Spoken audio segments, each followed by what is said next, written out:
How did a nomad from Mongolia topple the richest empire on Earth?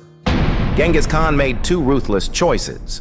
One so terrifying, cities surrendered without a fight, and a cunning trick that brought Beijing, the most heavily guarded city on the planet, to its knees.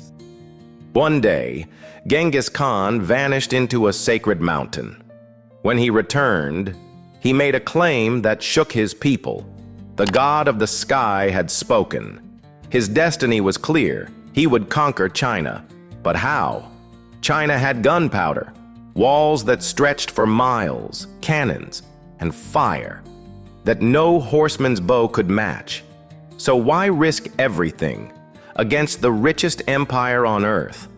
What began as a war with China would soon spiral into a storm that swallowed Persia, reached the gates of Europe, and left mystery even in his death.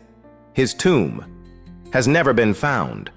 From Mongolia's mountains to Beijing's burning gates, from the deserts of Khwarezm to the secret grave of a conqueror, this is how Genghis Khan dared to challenge the Son of Heaven and carve his name into history.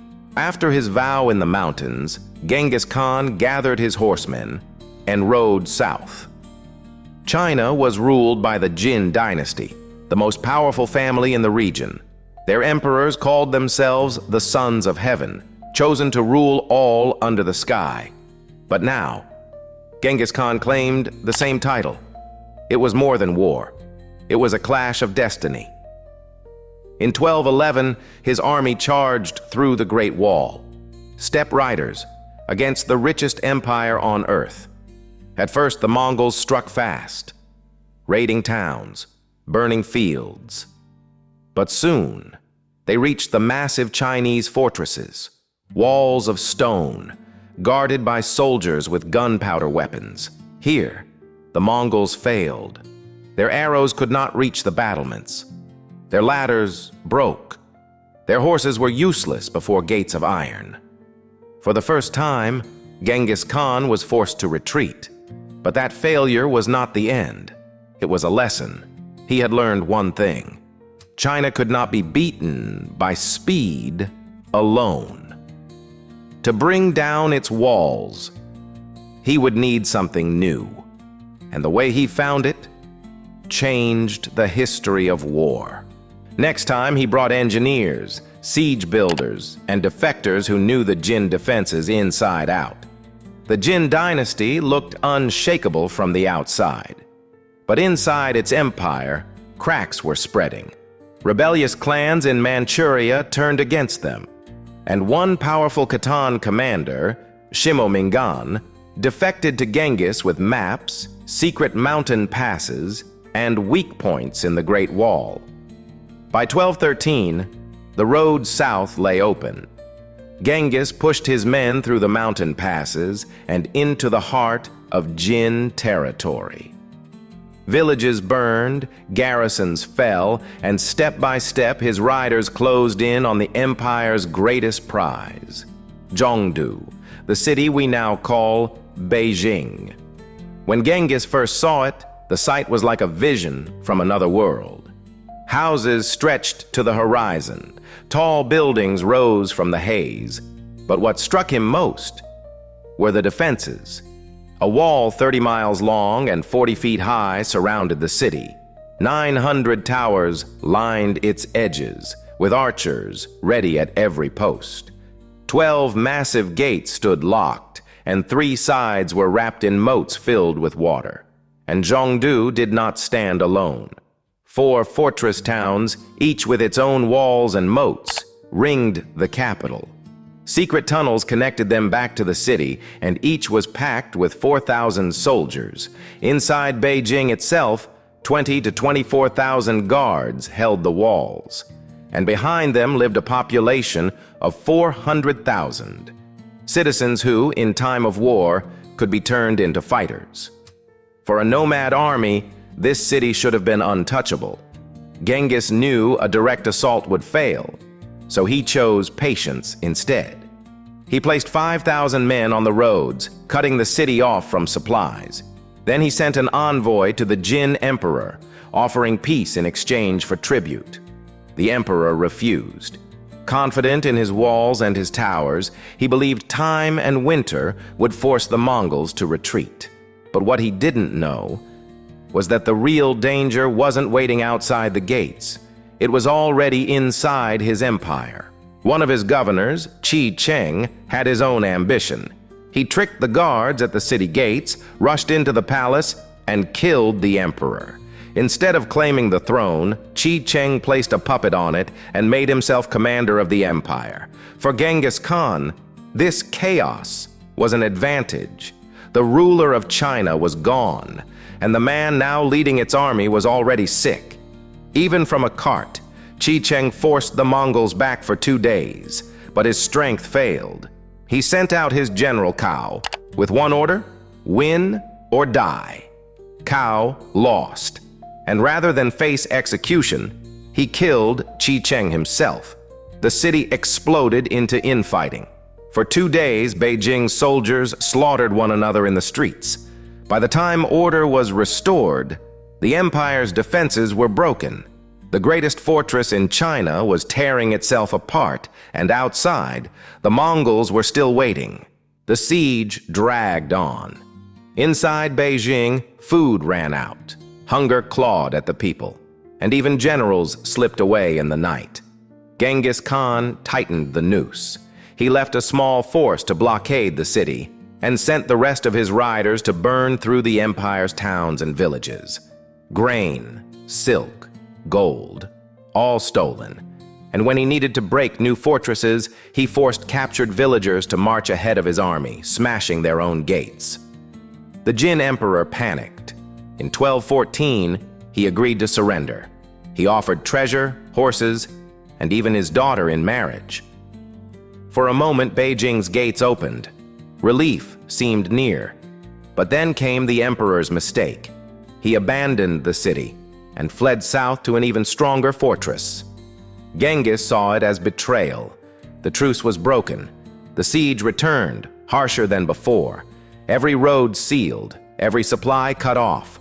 Months turned to a year. Beijing starved.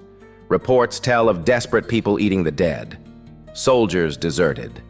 Some even joined the Mongols for food. And still the walls stood. Finally, the defenders unleashed their last hope. Gunpowder weapons, cannons and fire lances roared. One of history's first true battles with firearms.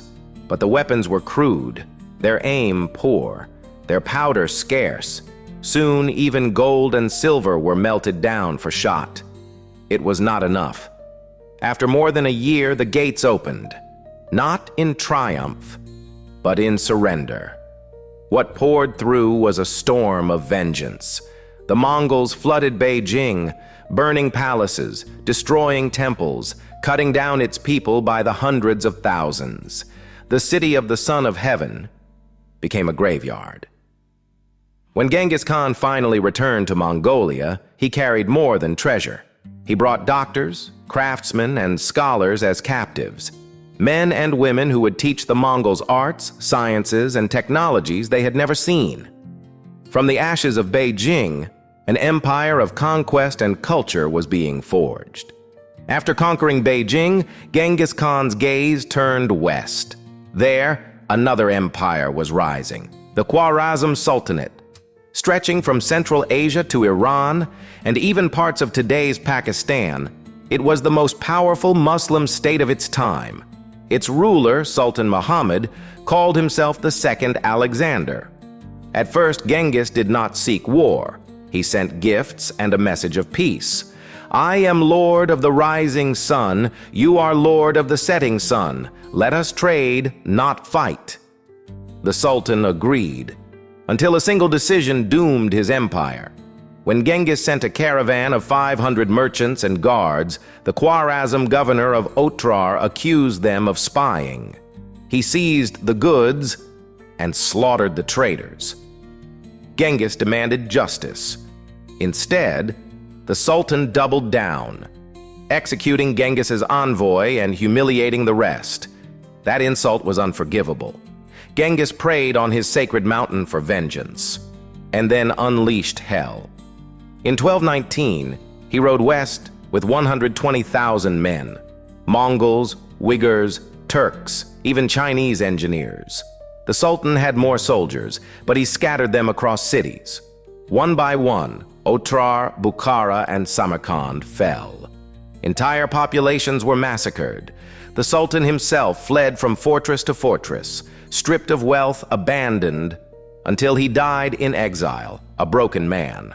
But his son, Jalaluddin, refused to surrender. He rallied survivors and struck back. At Parwan, he even handed the Mongols their first major defeat. For once, Mongol blood soaked the battlefield. When Genghis heard, he came in person. At the banks of the Indus, Jalaluddin's army collapsed after hours of brutal fighting. Trapped against the river, he made one last desperate choice, riding his horse off a cliff and plunging 60 feet into the raging waters below. From the opposite bank, Genghis Khan watched. His archers raised their bows, but Genghis raised his hand. "Such a son," he said, "deserved a greater father." Jalaluddin escaped, but his kingdom was gone.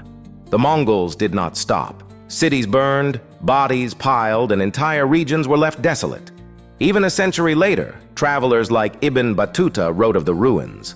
The Khwarezm Empire had vanished, swallowed by the storm from the steppe. By the time Genghis Khan reached 60, he had conquered more of the world than anyone before him. But now, he wanted to conquer something greater than empires, death itself. He summoned a Taoist sage from China, a man said to know the secrets of immortality. When the old master arrived, Genghis asked for the key to eternal life. The answer he received was disappointing. "If you wish to live long," the sage told him, "avoid women, wine, and the hunt." For a man who lived for war, for horses, for conquest. This was no answer at all. Genghis didn't want more years. He wanted eternity. Disillusioned, he returned to Mongolia in 1225. Despite ruling from the Pacific to the Caspian Sea, he still lived as a nomad, in a felt tent, eating simple meals, reminding his sons never to forget their roots. He once warned them, "After me, my descendants will wear golden clothes, eat rich foods, ride decorated horses, and take beautiful wives. And when they do, they will forget that all of it was bought with blood." But blood would soon divide his own family. Genghis favored his eldest, Yoki, as heir. Yet whispers spread that Yoki was not truly his son, but born of another clan. His brother Chagatai refused to accept him. The quarrel escalated into open fights, and at last, Genghis was forced to bypass them both, naming his third son, Ogadei, as successor. Rumors claimed that the feud ended with poison, that Joki's sudden death was no accident, but Genghis's own ruthless decision. By 1226, the great Khan was old, weakened, yet still restless.